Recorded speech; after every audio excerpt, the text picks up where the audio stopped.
السلام عليكم ورحمة الله وبركاته، إخواتي الأفاضل وأمهاتي وبناتي، أتمنى منكم الاشتراك واللايك في القناة وتفعيل الجرس لو سمحتم بتدوس عشان يوصل لكم كل جديد بإذن الله. وأتمنى منكم إخواتي ما تنسونيش بالدعم للقناة لو سمحتم.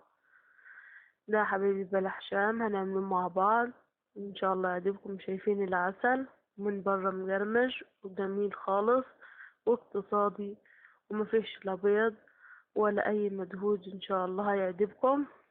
متنسونيش في اللايك والدعم للقناة وتعالوا نشوف الوصفة سوا حبايبي، وأتمنى بإذن الله تعجبكم. دول يا حبايبي معلقتين سكر.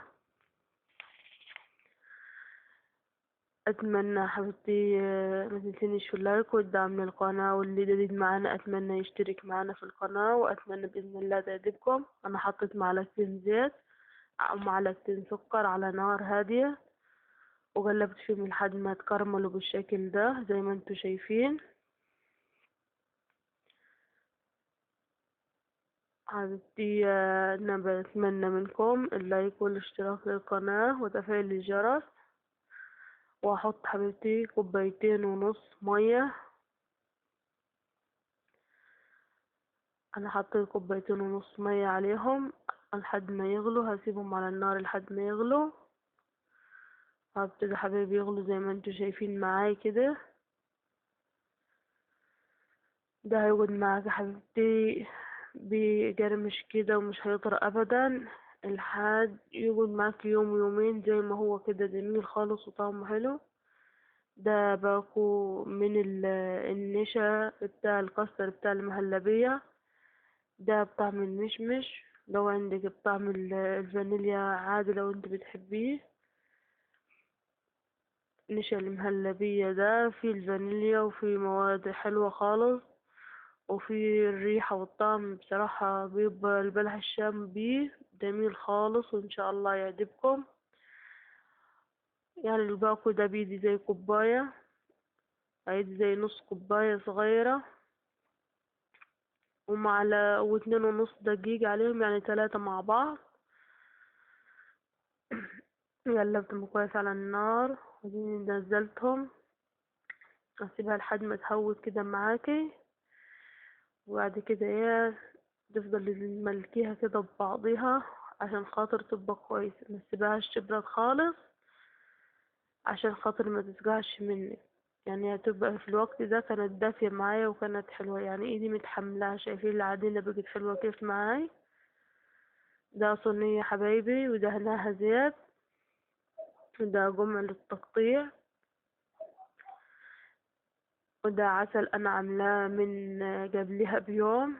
ده 3 كبابي سكر وكوبايتين مية وورقة فانيليا وليمونة زي ما انتوا شايفين عشان يبقى ليه ريحة ويبقى ليه سمك. عامليه من امبارح وبيتي في التلاجة، هيبقى معاك تخين زي ما انتوا شايفاه زي العسل كده.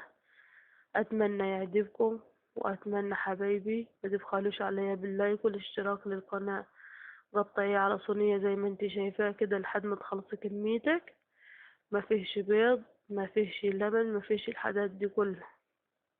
ده زيت حطيته على نار عالية مش واطية، وده عكس اللي بيتعمل بالبيض. اللي بالبيض عاوز ان يتحط في زيت دافي، لكن ده بيتحط على زيت سخن. انا بختبر الزيت بشوفه سخن ولا لسه. كل ما حبيبتي القى الزيت زاد سخنته هدي النار شوية عليه.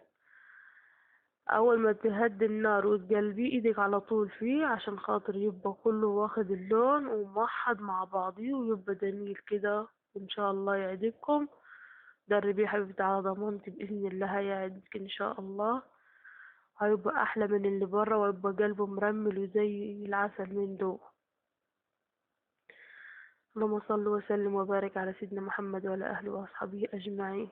قلبي بمعلقة خشب زي ما أنا بقلب كده عشان خاطر تبقى خفيفة على الصابع ما تدوس عليه. وخلي الزيت على طول عالي، ما تخليش النار هادية. كل ما تحس الزيت زادت حرارته هدي شوي. اول ما تلاقي الزيت هدى سخونته علي النار عليه شوية. شايفين حبايبي الصابع كده وشايفين لونه اصفر وجميل كده، غير ان هو كريسمي كده ومقرمش وجميل خالص من بره، ومن جوه طراوة حلو خالص مرمل كده. شوفي جايلة حاطة فيه دقيق سمونينا. على ضمانتي حبيبتي تجربيه، وبإذن الله الطريقة دي أنا معتمداها. يعني من ساعة ما شفت أخت حبيبة كده وعملتها وأنا بعملها بصراحة وهي جميلة، فأنا محبتش أبخل على حبايبي واخواتي وامهاتي بطريقتها. وغير كده ان هي موفرة وجميلة.